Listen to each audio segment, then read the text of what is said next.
So I want to do a story time on the time I helped my friend get through DV. I defended her. I protected her. I'm talking about I hit her nigga with a car, pepper spray, bricks and all. Defended this girl, got that girl to safety and everything. Just for her to turn around and team up with a nigga to get me locked up behind the shit. On God. Cannot make this up. Bitches be so dicked out over niggas. Like, you bitches value dick more than friendships whole time. I'm the one trying to protect you. But we're going to get into it. So a few years ago, I was turning 21. I had invited my ex-friend Precious out, to come to my birthday dinner into the strip club. Red flag number one is she was like, she was willing to want to go. She was like, I want to go, send me the invite, whoop de whoop. The day of the fucking party, she talking about some, I don't do parties. Me and my nigga don't do parties and clubs and shit like that. That was red flag number one. Bitch, we in our early 20s. What the fuck you mean you don't do parties? What the fuck? But I just took it at the time. I'm like, well, maybe their relationship, they outgrew parties. They just focus on each other. I respected it.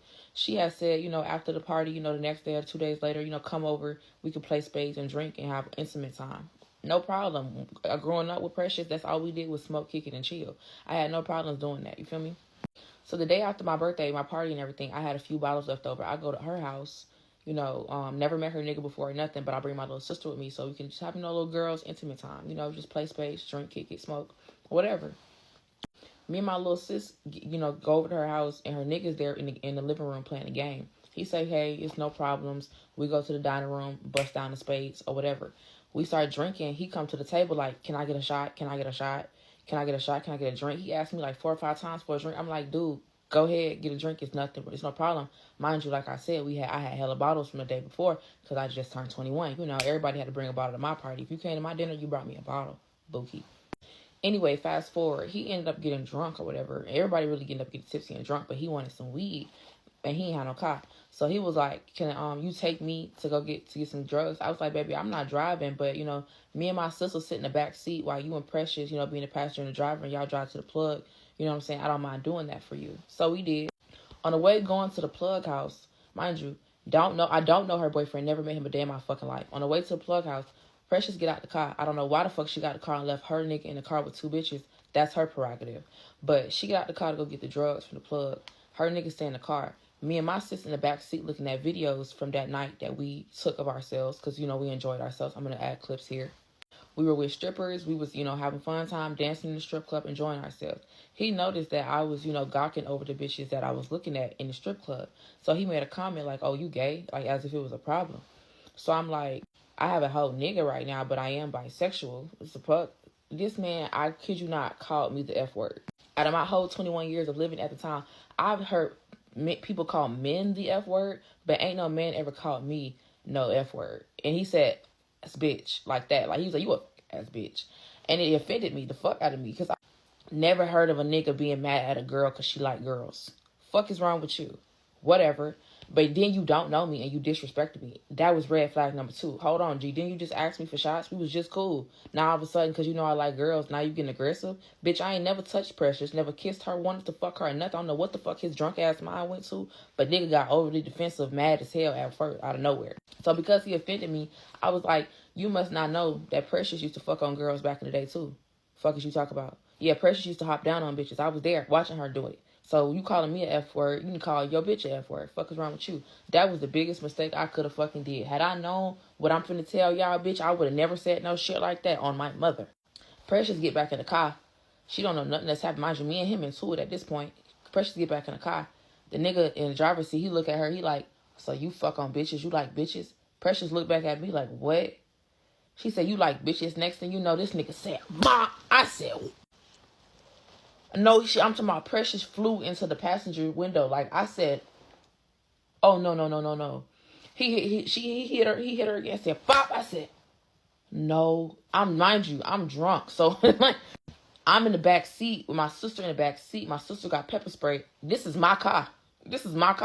Precious opened up the passenger's door to get the fuck out. I'm like, God damn it. What the fuck is going on, G? What the fuck is going on? And mind you, my little sister's with me. I brought my little sister this bullshit. And then he just hit you, G, in front of me. He don't even know us. He don't even give a fuck. So he don't give a fuck. He don't give a damn. Mind you in my car, nigga. You whipping my car. You disrespecting me in my car. I gave your ass free liquor, and you just hit this bitch in front of you. Don't give a fuck about shit. What the fuck? And I'm drunk. So mind you, my mind is just racing, going 110, 20 miles an hour. Okay? Stay tuned for part 2. So part 2, I had added the videos of me popping that nigga in my car and flying that bitch over that bitch, but the sound got removed, so I gotta play how I say the words. This part 2. So boom, after the nigga Precious, opened the passenger door to get out the car, cause she ain't slow. She know if she let this door stay closed, she gonna keep bobbing her motherfucking head on this door to this man in this length that he got on this car. Soon as Precious opened the car, she pop out the car. He pop out the car to get to her. So me and my sister in the backseat, we hop out the car too. Because we like, what the fuck? Wait a minute. What the fuck is going on? This was not supposed to go like this. Mind you, we drunk. What the fuck? We sobered up real quick. Not gonna lie. My little sister had pepper spray at the time, and we see him trying to get to Precious again. When we see him try to get to Precious, I tell my little sister, I say, give me the pepper spray. Because my little sister like 5'2". She's so short and skinny and small. So it's like, he's like 6'3". There's nothing she can't do fuck thing with him. So I grabbed the pepper spray, and I that nigga down. When I tell you this nigga just looked, this nigga didn't do shit. This nigga didn't freeze, flinch, blink his eyes. It did the shit. I don't know if he was too angry to feel the pepper spray or the shit was malfunctioning. I don't know. But the pepper spray didn't do a fuck thing to that man because he was on a mission to get Precious and he got her. Oh God. She had her in the street. I'm telling you, he was telling her every which way but loose in that goddamn street. And it was nothing I could do but tell my little sister to get in the car. And I got in the car. So we following him down the street while he on her ass. You see what I'm saying? So then, mind you, I told you, they drove over there to get some from a plug. So we still in the neighborhood of the plug. So it's so much yelling. And I'm honking the horn to get the neighbors to come outside. Because mind you, he tearing this girl up. I can't do shit. I ain't got no weapon but the mace. The mace ain't doing nothing. Nathaniel. Fuck. So I'm making noise in the neighborhood. We get some niggas to come outside. They separate the two. I'm like, Precious, get in the car. Precious, let's go. They separate y'all. Okay, let's get in the car. She don't want to get in the car. She telling me, no, just leave. Just leave. It's okay. I'm a handle it. I'm like, girl, you got to be out your rabbit ass mind if you thought I was just finna see some shit like this. Obviously, he don't give a fuck. So if he didn't give a fuck while we was here, what the fuck he finna do when we leave? Girl, get your ass in this motherfucking car. What the fuck? She did not want to get in the car to say for nothing. So I'm just driving on the street. Nigga in the street, the dude break away from the people that separated him from Precious, and he get in front of my car. I'm finna drop a video right now. He get in front of my car.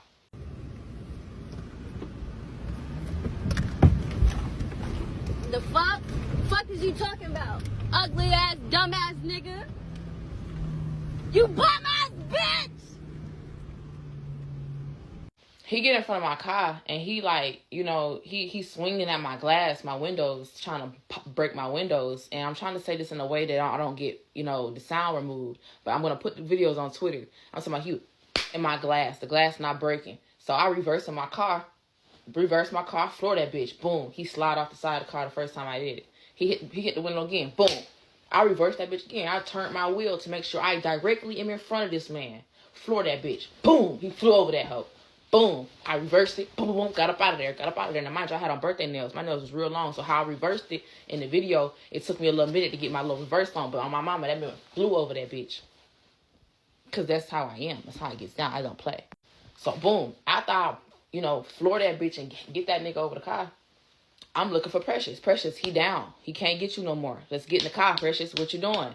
Precious don't want to get in the car. She's telling me to just leave. The plug like, okay, I'm going to handle her. I'm going to get them to where they need to go. Don't worry about it. Just go home. Because, mind you, I stay like an hour away from Precious. So, it's about 1, 2 o'clock in the morning. I got to drop my sister off. Precious, you're not getting in this car. I'm not going to be out here all night with this bullshit. Mind you, we drove over there. So, when they hopped out the car, the nigga fucked around and left his phone in my car. So, when I drive off, and mind you, everybody drunk, and they not worried about no phones at this damn time. So, I go home. The next day, I get text messages like, you need to bring my nigga his phone. I'm so mad at you for hitting my nigga with the car. You just did too much. I'm like, girl, you're not finna make this situation my fault when this man just did all of this to you. I didn't come over here for this bullshit. I came over here to enjoy you and our time and have friend time together. I did not come over here to witness this shit. And if he do it in front of people that don't know you or him, like, he don't give a fuck, bitch. And you're not going to put me in a position to have to protect you and myself. Because I'm going to go to hell with it every time, Bookie, and ask questions later. So when they text my phone the next day about this dumbass phone, I'm like, well, he going to have to reimburse me for my bottles. He going to have to reimburse me for my time. And he going to have to apologize to my sister and everybody that brought to me. They act like what I was saying was so fucking foreign. Do you know these motherfuckers called the police on me? Do you know Precious and the nigga called the fucking police on me and told them that I, unprovoked, flew this man over my car and stole his phone? Not only is that grand theft, that's a bodily, damn near attempted goddamn murder, goddamn it. That's so much motherfucking shit. And had detectives calling my motherfucking phone. So we're going to stop right here for part 3 because she had me so fucked up. You put me in this position to have to protect you. You so scared, dicked out about a motherfucking nigga that you lie on me because I'm protecting you. You didn't think I was going to tell the police what the fuck happened? Are you crazy? You thought I was just going to take that to the chin. Bitch, I ain't no gang member. The fuck? No snitching don't apply to me, bitch. I'm a citizen. The fuck do you mean? The fuck? The fuck wrong with her? But part 3. So part 3. Boom. After I hit that nigga with my car, he flew over my car. I peeled off because I didn't really want to hit him with the car. So I peeled off, flew down the street to find Precious because that was my main objective. If I got this nigga down, he flew over this bitch. I know he hurt. I can find Precious, put Precious in the car, and we good. Girl, while I pull up on Precious walking down the street, this hoe mad at me because I hit the nigga with the car. Mind you toe up, ain't got no shoes on. Your hair is messed up. Your face scratched up. Your neck look toe up. Baby, you look like you been through World War III. And you mad at me because I hit this man with a car. Mind you, he was trying to break my window. You see the videos, he punching the glass, trying to break my window. So, of course, I reversed and floored that shit into your... Are you trying to make this situation my fault? Bitch, I came over here to see you. I didn't come over here to see you get hit on. You put me in a position to have to defend you, and then when I defend you, you mad at me, G? You're tripping. I got to go. I can't do this shit. I can't. My temperament, you been done pissed me the fuck off, bitch. You put me in this position, bitch. This is my birthday week. Fuck, I did not come over here for this, bitch. I came over here to enjoy myself and have a good time, bitch. Had I known you was over here getting your ass toe up, I wouldn't have came over here. Because I don't want to be put in no position to where I have to defend you, because then I got to defend me, and I brought my little sister, and I got to defend all of us. I'm only a girl. I'm just a girl, bitch. Anyway, she mad at me because I done hit her nigga with the car.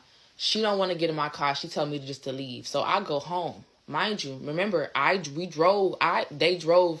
we went to the to the plug's house to get the damn shit, right? So he left his phone in my car though. I did not know this. So remember this. So Precious telling me to leave. I don't know where this man at no more. He down. I hit him, never seen him no more. He hurt. He over with. I drive home. I drive my sister off at home, and I drive home. No problem. Precious get to texting me. I think it's Precious or her nigga. One of them get to texting me from Precious' phone like, you hit my nigga with the car. You need to bring my phone. Da-da-da. I said, your nigga gonna reimburse me for all my bottles if he want his phone back, or he can come pick his phone up himself. The fuck? The fuck you mean? So then these motherfuckers start playing police-ass games and call the police saying, basically, I have his phone and I grand theft his phone. I stole it. So they called the police, dead ass for real, called the police, told the detective that I got the phone. They gave him my real government name, gave him where the phone could be located. They turned on I Find My iPhone, all this buku bullshit. Mind you, I only have your phone because you left your phone in my car because you put your hands on that girl and you got out my car and you left your phone in my shit, bitch. I didn't even know I had your phone till the next day, bitch, because I wasn't worried about your shit. I was worried about my fucking friend. You left your phone because your ass is a fucking barbarian, bitch, and you weren't paying attention to your shit because you too worried about if she was gay or not before you. Shit, it don't even fucking matter. So a fucking detective called my phone like, yes, Miss Thomas. I'm like, oh, they real deal serious. I said, so since you called my phone, I want you to go do a wellness check on Precious. Because he said I did go over there. She said that, then they told the police, they actually told the police that I hit this nigga with the car. So not only is the police calling my phone because I did bodily harm to somebody, I have grand theft. Like, you got felonies on me. So I said, they asked me why did I hit the nigga with my car. I tell them the story. I said, so since we snitching, since we doing that, let's do it. I said he put his hands on her. The police even went to go check on Precious and said she had bruise marks all around her neck, scratch marks all on her motherfucking face, and Precious lied to them. Precious lied to them and told them it was some bullshit that happened. Not only that, Precious confirmed the story and told the police that I hit him with the car for no motherfucking reason, G, and just stole his phone. So I said, I asked the detective out here, I said, so Precious told you that I hit the man with the car, took his phone for no reason, and she tore up looking, and you believe that? The detective was like, no, I don't believe that, but we do still need you to return the phone. I said, I will return the phone to the police officer, but baby, I am not returning the phone to him. And they was like, well, if you don't do it by today, by 5 o'clock, then we're going to have to press charges. It's going to be a felony, this, that, and the third. I said, are you serious? Mind you, I got put in this position because I'm trying to help her, defend her, protect her. I didn't even know I had the phone, and this bitch teamed up with a nigga. I don't know what type of shit that is. I don't give a fuck what type of shit your nigga put you through. You let ass made a police report saying I stole your nigga shit, and I'm hitting niggas with cars for no reason. Bitch, I'm through. I'm missing a few screws, bitch, but I ain't fucking retarded. Like, are you slow? Are you cool, bitch? And we been friends. We been cool. Y'all really doing the most? Oh, hell no, bitch. This is part 3, and I got one more part to let you know why I got locked up, what happened, that whole tobacco and everything. Because, bitch, that shit blew the fuck out of me. I was so heartbroken, G, that happened to me. Because once I returned the phone, I was under the impression I was no longer going to get locked up. Because they understood the story. Whole time, Precious knew what the fuck was finna happen to me and let me get locked up. Because I ended up getting locked up. So part 4, final part of the story. After I told the police officers that Precious did in fact was being DV'd by that man and he attacked her, which is why he got flued over by my car. I put the videos of me throwing that nigga over my car on my spam. It's Slim Golden. So it's basically Slim Golden, my name backwards. If you want to see the videos of me tossing that nigga through the sky. Anyways, Precious told the police that I did it unwarranted. So when I got there to the police to get a police's phone, the police was like, okay, we're not gonna take you for taking the phone. We're not gonna take you for hitting his car. But we see that you have a warrant, and we asked Precious for your name, and she said that your name is this and that you are that person. So during the duration of me meeting up with the police, Precious never texted me or said anything about me having a warrant or the police plotting on me. Precious knew that I had a warrant. The police told Precious that even though I'm not gonna get in trouble for the theft of the phone and that they do believe that it was a DV situation, they told Precious don't worry about it because she still has a warrant and we're finna lock her up. Because Precious made it seem like I actually did something to her and her nigga. So I'm looking at the situation like, bitch, you been my friend for how long? Bitch, you couldn't have told me that I had a warrant? Because mind you, I did not know about the warrant. The fuck? Had I would have known about the motherfucking warrant, I would have sent somebody else, like my sister or somebody, to take the phone up to the police. I don't play police-ass games. Not only did you lie on my name and told these folks that I did something to your boyfriend unwarranted the whole time he whooped your ass. Then you told these folks I stole from him this from this man. Whole time he stole from me, basically, using my goddamn liquor to be on you. Then you still defending this nigga? You couldn't have told. Like, I can understand if you have a little situation going on with your dude and you gotta like beat around the bush and shit like that. But whole time, shorty, you could have sent me a text message, hey Slim, you know what I'm saying, you got a case going on, you might not want to do this, or hey, be on the lookout for this, the police playing with you. Bitch, you went against the whole code for some dick that's fucking you up. How the fuck that work? Not only did I have to protect you, I had to protect my sister. I had to do everything. Then I had to go out of my way to bring back a phone to a nigga that's whooping your ass, twin, for my safety. And you couldn't even tell a nigga I had a warrant. Now, the warrant was my fault. I handled it and took care of it. But it's just the whole case of the matter is, if that bitch would have never plotted with that nigga and called the police on me, this would have never been a motherfucking thing. I would never been in cahoots with the police. Because I had that warrant since October. My birthday's in December. They were not looking for me, Bookie. They were not looking for me. You made them look for me when you gave them my name, my number, and then they was like, oh, this bitch got a warrant. And she got the phone. We gonna meet up with this girl to get the phone and take her to jail. That's exactly what the fuck happened to me, all because I wanted to protect a bitch named Precious.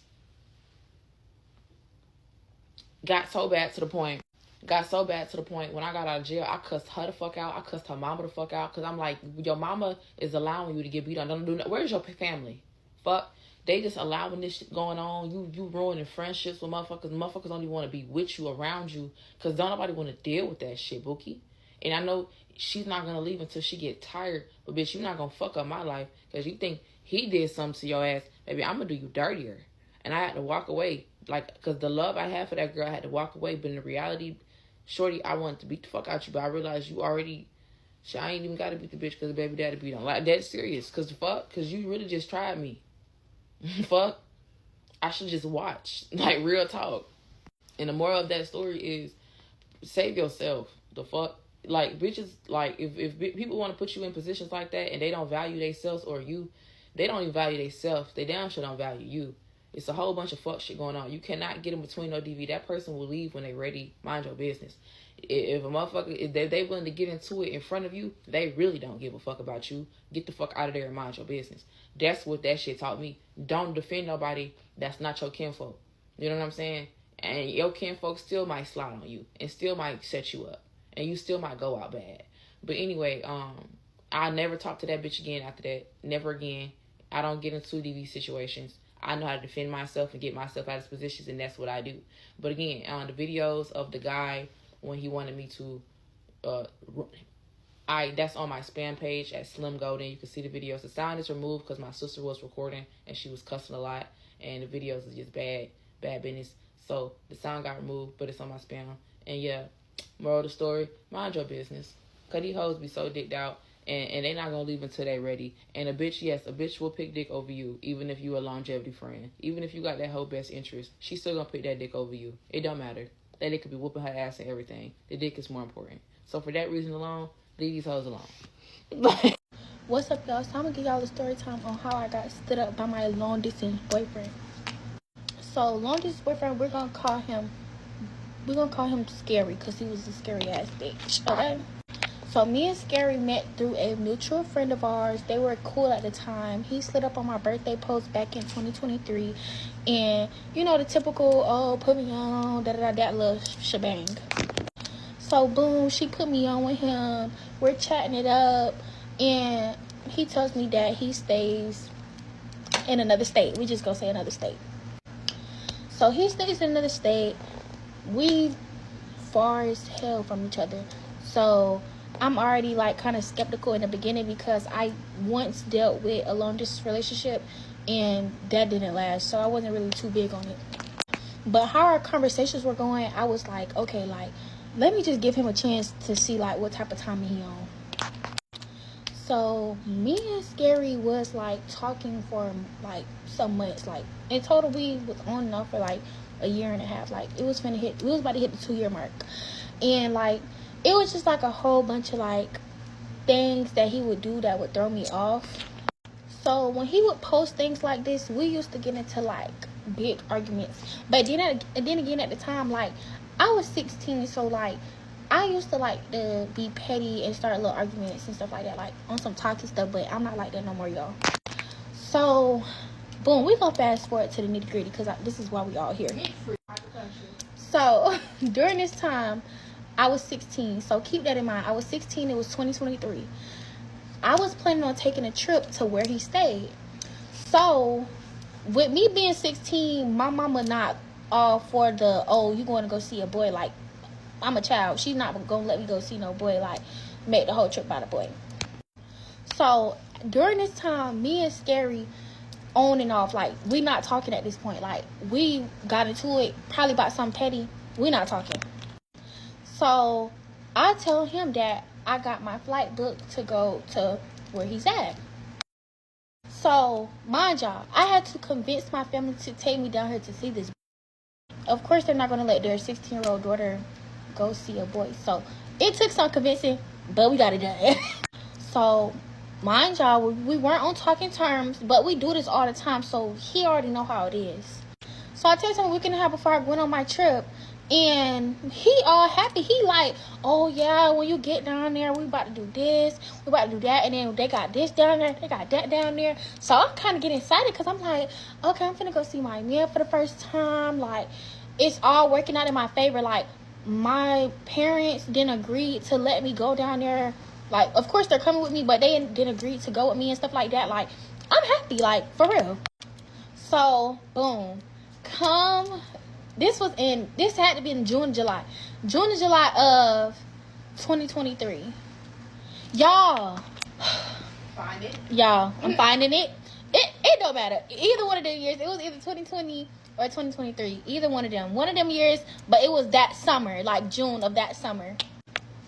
So that summer, paid for my flight, whatever. This, in my job, y'all, I thought I was living my best life. 16, had my own job, had my boo. Like, I was really just like living it up. So boom, come the day to go down there. This is where shit get crazy. So I go down there. We get off our flight. So my job, in the process of me getting on my flight, the 2-hour flight there, this boy not texting me for like my job. Before I went on my flight, like not the same day, but days before my flight, we finna do this, we finna do that. Day of my flight come, he didn't call me, he didn't text me. I'm like, So I'm already getting a little feeling like this is finna go left. Like and share for part 2 because this video getting long. Okay, so I'm on break and everybody been asking for part 2, like what's going on? Y'all, I'm just not getting a break from work, so bear with me. Y'all, let me put on some lip gloss. My lips dry. Okay, so hopefully y'all can hear me because I got my AC on because it's real hot, y'all. But okay, so this is part 2 on how my long distance boyfriend stood me up. So last time I told y'all I had arrived to his state. You know, I was there. I had just got off my flight. I'm texting him. He not really texting me like that. Like, I'm not gonna say he didn't text me at all, but compared to how we were texting before, you can feel the shift change, and from the time when I was back home to now that I'm there. So you know what I'm saying. So it's like I'm already knowing like you about to pull some bullshit with me. So this is when I start to peep like, okay, like this could potentially go wrong, and I basically got my hopes up for nothing. So y'all, when I first got there, like I said in the beginning, first part, I am 16. I am 16 years old at this time. No, I'm 18 now, y'all. But I was 16 at this time. So of course, my whole trip wasn't going to be about him, but I was going to go see him. So, like, like probably like a day out of the trip, I'll probably go see him or whatever. So, of course, when I first got there, our initial plan was we're going to go to the movies and then we're going to go downtown. So, this is what he's telling me that we're going to do. So, I'm like, okay, cool. When I get settled in, I'm going to get ready and stuff like that. So, y'all, this boy ended up saying he don't want to go downtown, because like it be too much stuff going down over there, da da da. Mind you, it's just like, nigga, who's gonna get you? You have no ops. But and I seen a lot of y'all saying, I would have caught. Somebody said they would have caught catfish. Y'all, he's not a catfish. I was not catfish. I was on FaceTime with this boy every day. Like, I know how he looked. It was nothing about his appearance. Like, I'm not that dumb. Like, I seen how he looked. We was on FaceTime like every day. We go, me and my family, after that whole big ass thing at the airport where my mom lost her IDs, we go, I'm sorry y'all, I hope I'm not like all over the place, because like this was 2 years ago, so bear with me. But boom, we go get something to eat. I'm texting him, he replying now. He's replying now. So I'm texting him while I'm at the restaurant, and we're waiting for my mom's friend to get there so that we can go get this hotel. So he says the whole thing don't want to go downtown. So I'm throwing it there. So every time I would suggest a place, mind you, before he was already telling me places I can go, I'm basically just repeating what he already told me. So now I'm saying like, oh, we can go, if you don't want to go there, we can do this. So I'm throwing it. Every time I'm throwing in something, I don't want to go. So every time he said he don't want to go somewhere, I'm trying to figure other stuff to accommodate him. So this went on. I was there from Friday, and then my flight left that Monday. Every time I threw a place in there, he didn't go, but that was not stopping my trip. Just because he didn't want to link up with me, that was not stopping my trip. I was down there with my family. We was there to have a good time as well. So, boom.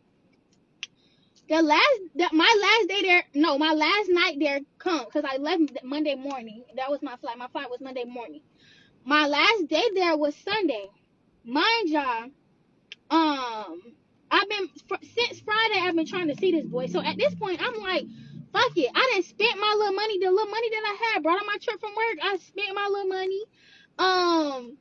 Like, it's Sunday. I'm leaving on Monday. Like, I'm already in my mind that this nigga we not finna see each other. That's the whole thing. So y'all, this boy say, oh yeah, like just like come over to my come over. Okay, I know y'all gonna say it was weird. Like I already know y'all gonna be like, he was just trying to cry. He was just trying to cry. Okay, at the time, I didn't feel like he was trying to cry, but now that I'm looking at it, y'all, he probably was, bro. I don't know. My grandma said it, bro. My grandma knew. But if my grandma was here, she'll be like, girl, I told you. But no, so Sunday, get here. Boom. This man didn't say nothing about me coming over there all day. All day he did not say anything about me coming over there. Y'all, why the fuck Sunday night? I'm thinking it's like, I kid you not, it's like 9-10 o'clock at night. He like, oh wait, no. Let me stop. Let me not lie on him. Earlier, I'm gonna say around like 2-3 ish. He suggested me coming to his house. Y'all, I am 16. This nigga's out of state. My mama already don't want me coming to see you for real. They don't know you. They never met you, and I never met you either. Obviously, why would they let their daughter go to a boy's house at 16 years old?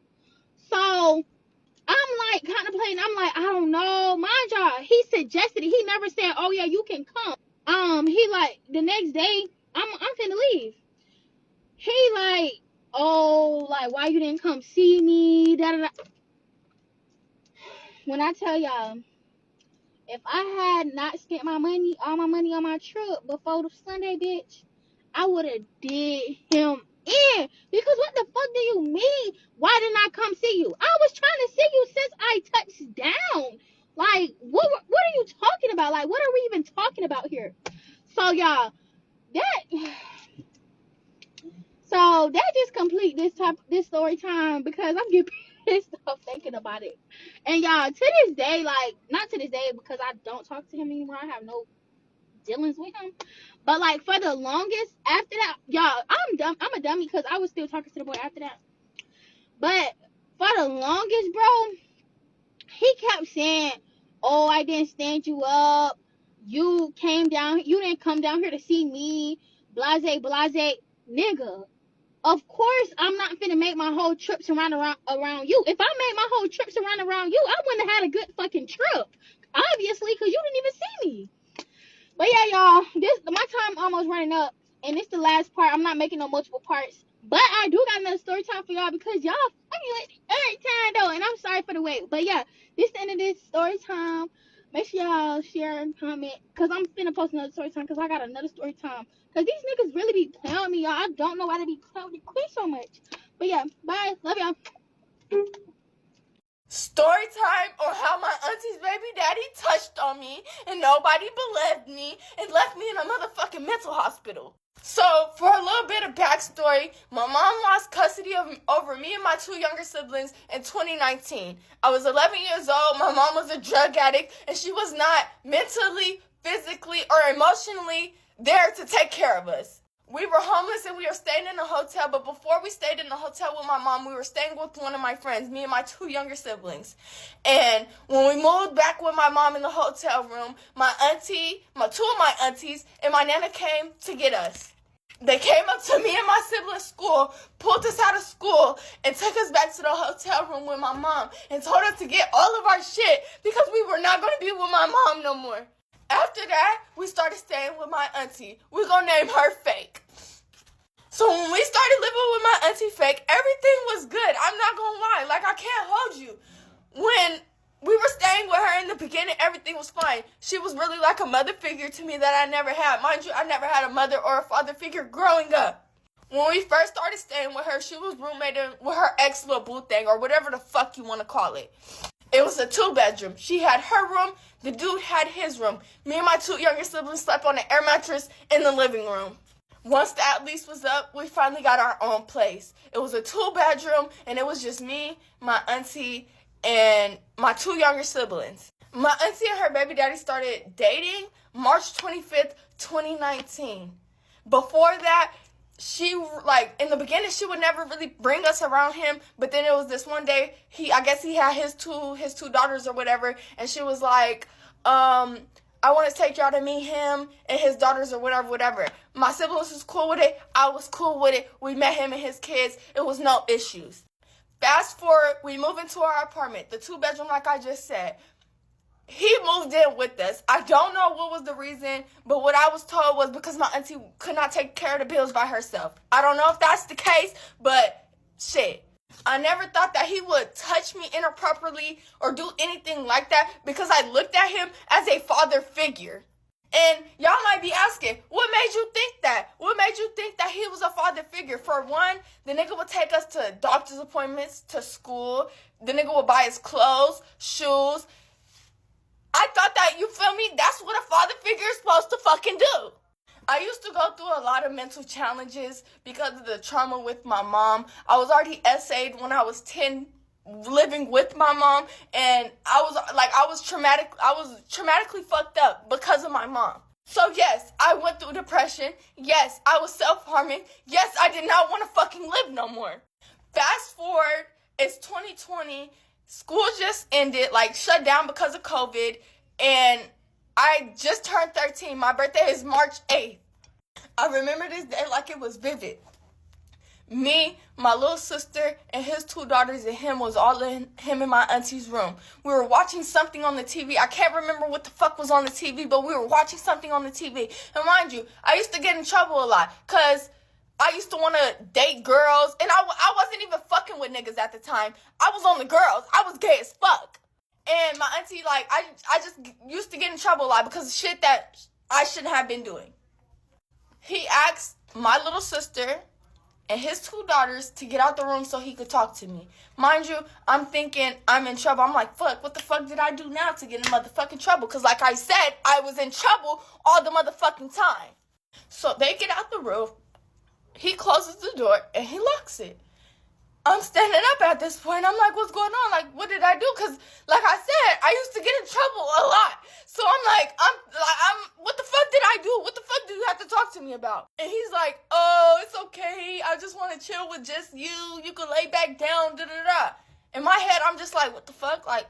Okay. So I lay back down on my auntie's side, but I wasn't laying all the way fucking down. I was sitting the fuck up like this.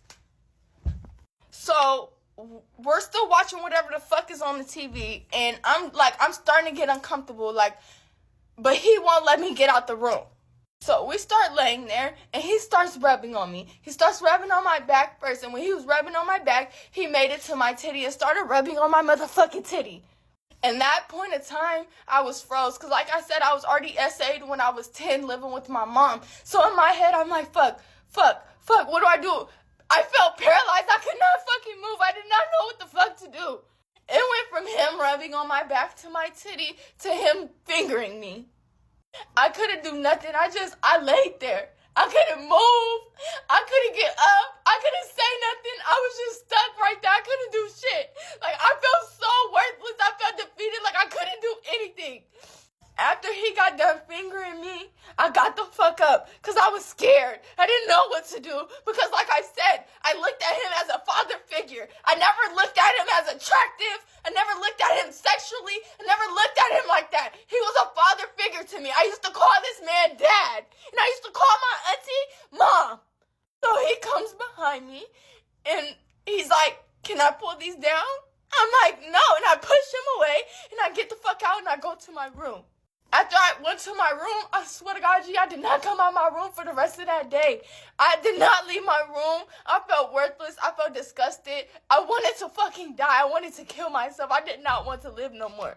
So after I had went to my room and I did not come out of my room no more, before my auntie had got home from work, he had came to my room and he was like, oh yeah, don't even think about telling anybody because nobody's gonna believe you. Everybody knows that I'm not that type of person. And if you were to ever tell anybody, I'm going to separate you and your siblings. Now, everybody knew at the time, my siblings were everything to me. My 2 younger siblings was my whole entire world.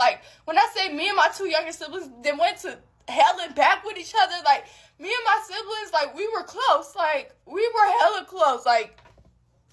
So, of course, me not wanting to lose my siblings, and like I said, I was essayed when I was 10, and no, when I finally spoke up about being essayed when I was 10, no, my mom didn't believe me. My mom told me to kill myself.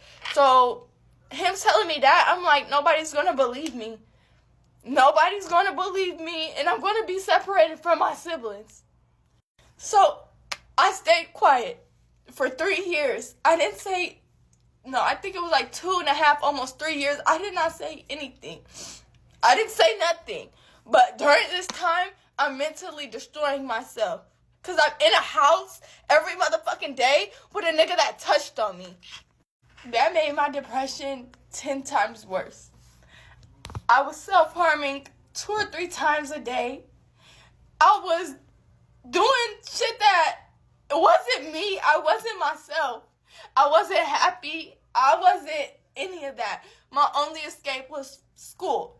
I would do sports. I would do anything to distract myself. I was a honor student, avid. I was like, school was my distraction. It came a point where it was summertime and my school had like this summer program for whether if you needed credits or you just needed to get out the house during summer. And my case was I needed to get the fuck about that house during the summer. I had every credit that I need. I was a straight A student. Like, I had everything that I needed. I just needed to get the fuck about that house. Like I said, I was big in sports. So, me and 2 of my friends at the time, we were playing volleyball. And I had got hella hot, forgetting that I had cuts on my wrist. I took my jacket off, and my guidance counselor had seen that I had cuts on my wrist. And he had asked me, he said, "What is that?" And I tried to lie to him. I said, "Oh, the dog scratched me and I had scraped my arm on the wall." He knew I was lying. And I'm not going to lie, that man saved me. I swear to God, he saved me. He took me to his office and he was like, "Nay, I know that what you said happened did not happen. I know those are cuts from self-harm. Come back for part 2. Story time on how my auntie's baby daddy touched on me. Nobody believed me and left me in a mental hospital, part 2. I just want to start off and say thank you for all the love and support that I have been getting on part 1. Also, I want to say my intention was to never post this on TikTok or anything like that. I posted this because he keeps watching my TikTok, and since you want to keep watching my TikTok, I'm going to give you something to watch. And not to mention, I did text my auntie and let her know, and she never texted me back, so I don't give a fuck. I left off at the part where I said my guidance counselor had noticed the cuts on my arm, and he had took me to his office, and he was like basically saying like, "I know what that is." Now, me and my guidance counselor, we were close. Like, me and all my counselors at my school, we were close. So, like, he gave me the choice. He was like, "You could either tell your aunt yourself, and when you come back to school tomorrow, I'm going to find out if you told her or not. And if you did not tell her, I'm going to tell her myself." So I was like, okay, I'll tell her.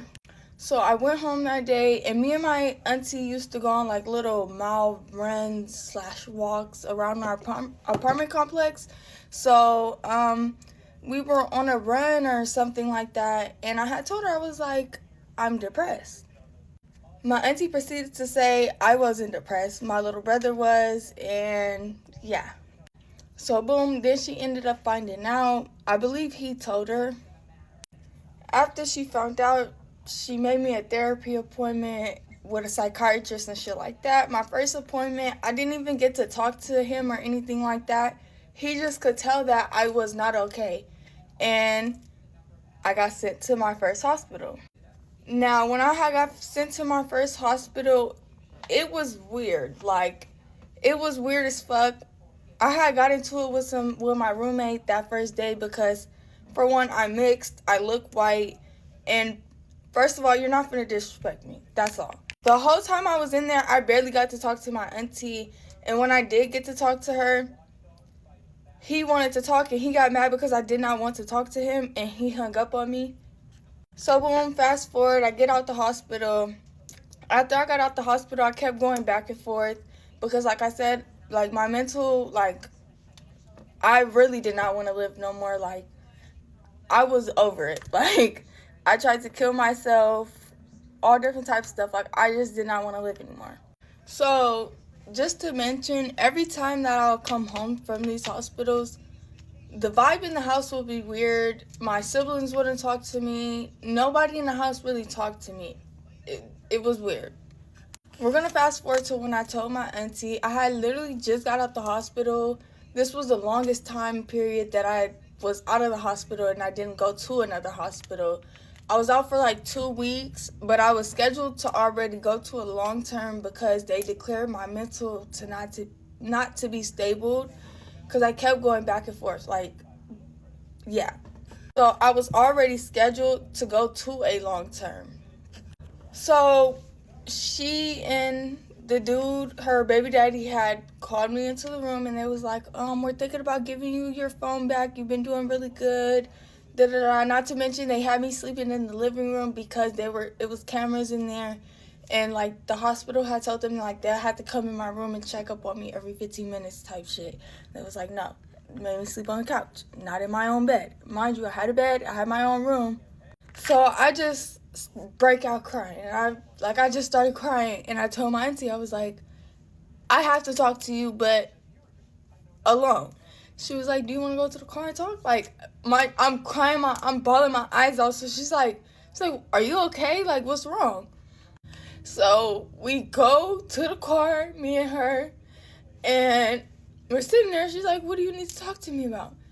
And I'm like, touch me. And I'm crying, I'm bawling my eyes out, and I'm like, she's like, what? Mind you, when I had told her reaction was like she gave a fuck. She acted like she cared. So after I told her, she sent me to my auntie's house, her sister. So my auntie Faye sent me to my other auntie's house, the same auntie that came to pick us up in part 1 when we got taken away from my mom. And I had stayed over there for like a day or two. Mind you, like I said, I was already scheduled to go to long term, so it was like a waiting list. Any day I could have been called to go to the hospital. So I was just waiting on a bed to open up, I guess, or something. So the auntie house that she had took me to, I ended up could not stay there no more. And my auntie had took me to her friend's house. When she picked me up to go to her friend's house, she had I couldn't even go back to the house. I couldn't grab anything that I wanted. I couldn't grab my stuff. Anything like that. She had a bag already packed for me, and I was not going back to that house after that. She took me to her friend's house, and mind you, her friend, like, her house was, like, not okay. But I only stayed over there one night at the friend's house. And then the next day, I got called to go to the hospital. So now it's the day that I have to go to the hospital, and she picks me up, and, like, she's telling me, like, I love you, like, I'm gonna come visit you. Mind you, at the hospital, I could have my own hygiene, my own clothes. Like, it was a long-term facility, but you were able to have your own clothes, like, stuff like that, you know? So she's telling me all of this stuff. We finally get to the hospital. They admit me. The stuff that she packed, most of the stuff that she packed, I could not wear at the hospital, like leggings, crop tops, like stuff like that, like tight stuff and shit with strings and hoodies. I was not allowed to wear it. Most of the stuff she brought, I could not wear. So boom.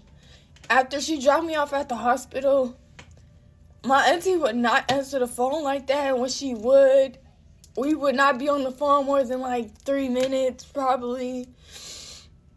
Never came to visit me, not once. Never brought more clothes that I could actually wear. Never brought no hygiene. Never picked me up for an outing, a family date, none of that. My auntie has never, she left me in there. Fast forward to my therapist convincing my auntie to come in for a therapy session. So before the family session even came about, it was close to my release date. Mind you, I've already been in here for like a year.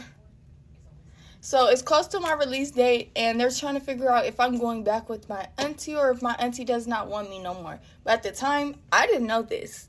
The hospital, they were talking to my auntie, deciding if I was going to go back with her or I was either going to wait till I turned 18 and age out of the facility or go to foster care.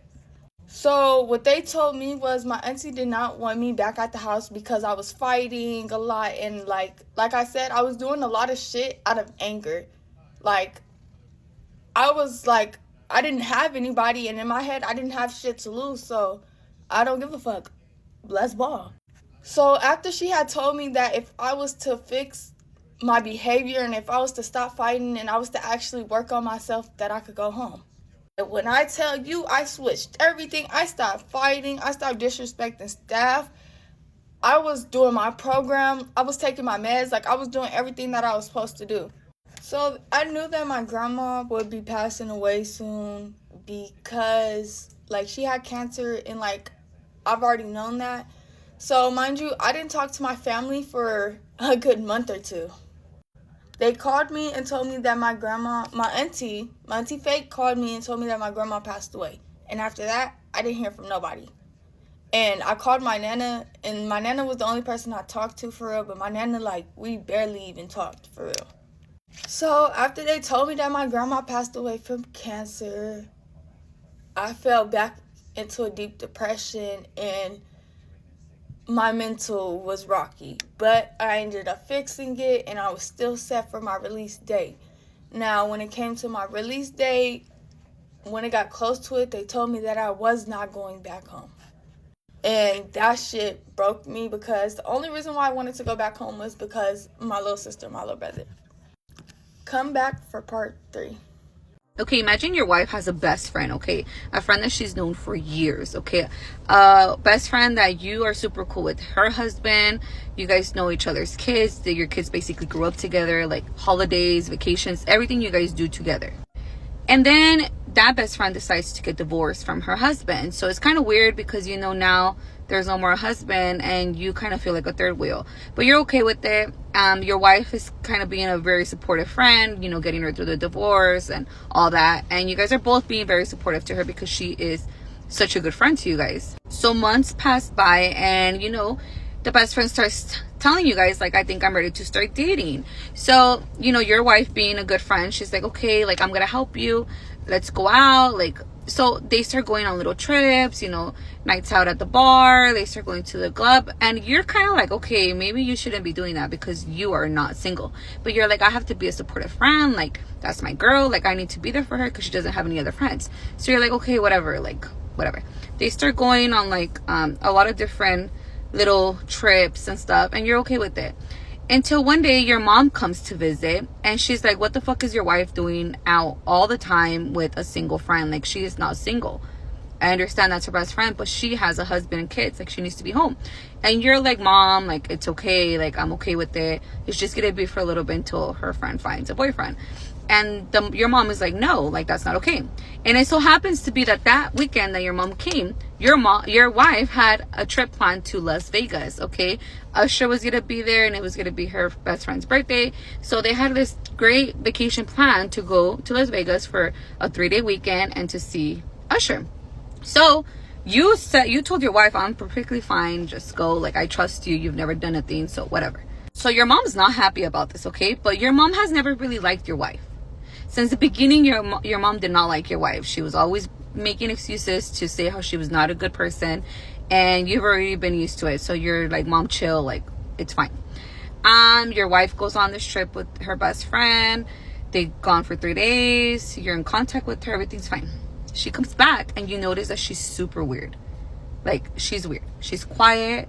She doesn't really say nothing about the trip. She doesn't really bring back nothing from the trip. She's normally bringing stuff back. She's normally, like, excited, telling you everything that happened, even things that you don't care about. Like, she tells you everything. And this time is different. She's not being like that, okay? So then you ask her, like, what's wrong? You're like, no, nothing. I'm just tired. Like, she's like, I'm tired. Nothing's wrong.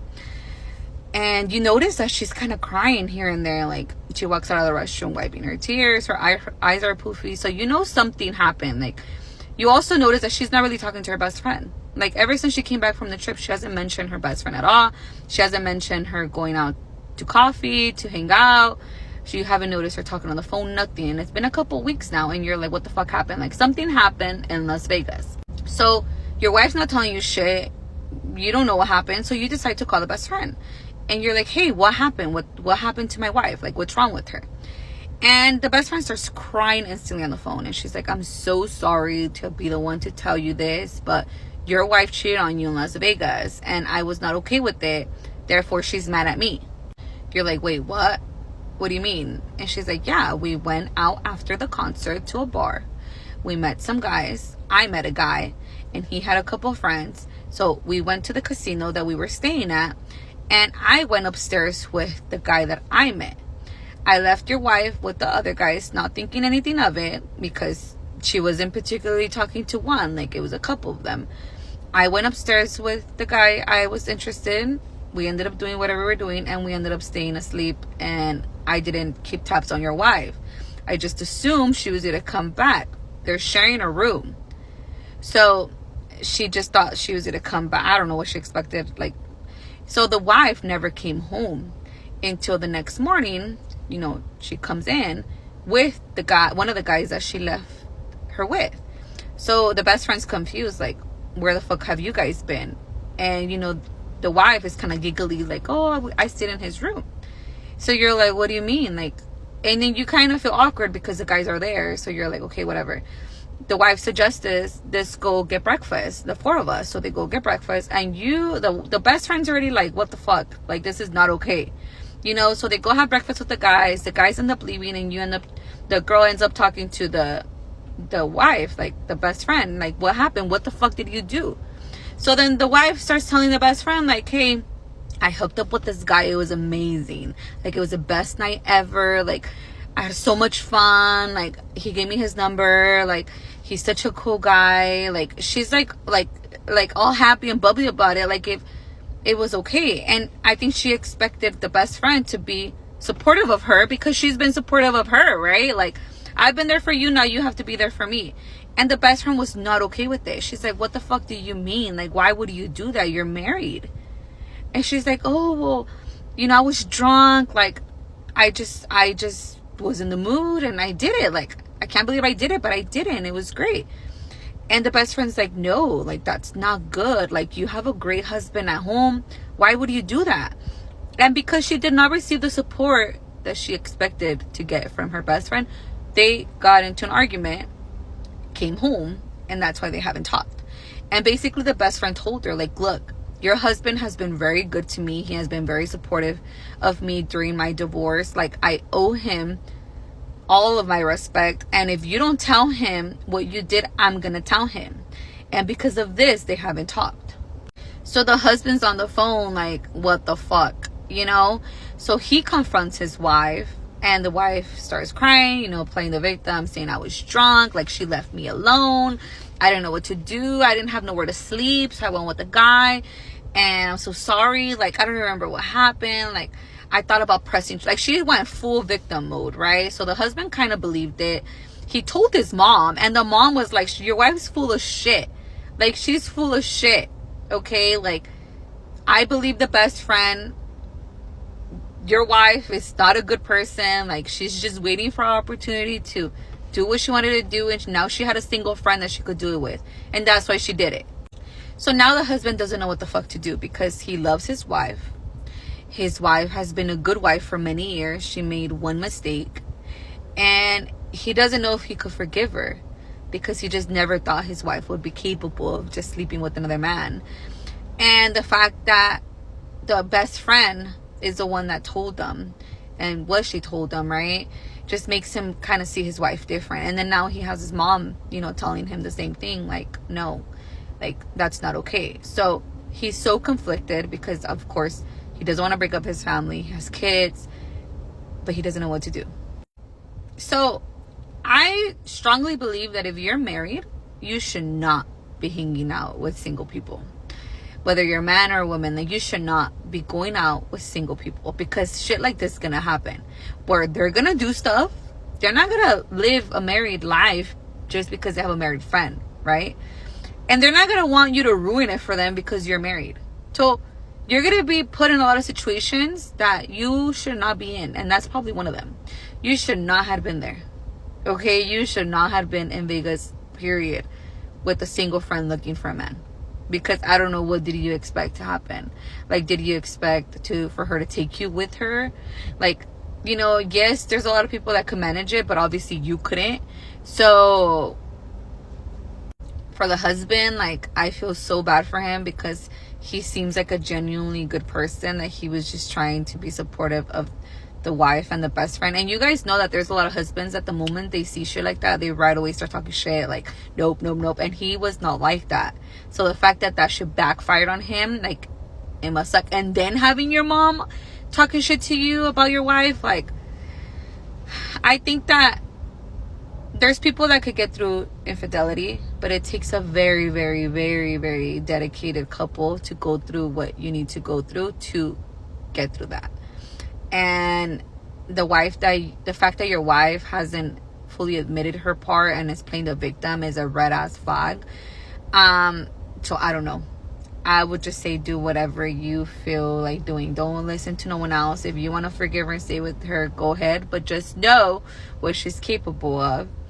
And I don't know. What do you guys think? Let him know. What would you guys do? First of all, you know that if it was you, if the man would have done this, you would have been kicked out a long time ago. So I don't know. What do you guys think? Let me know.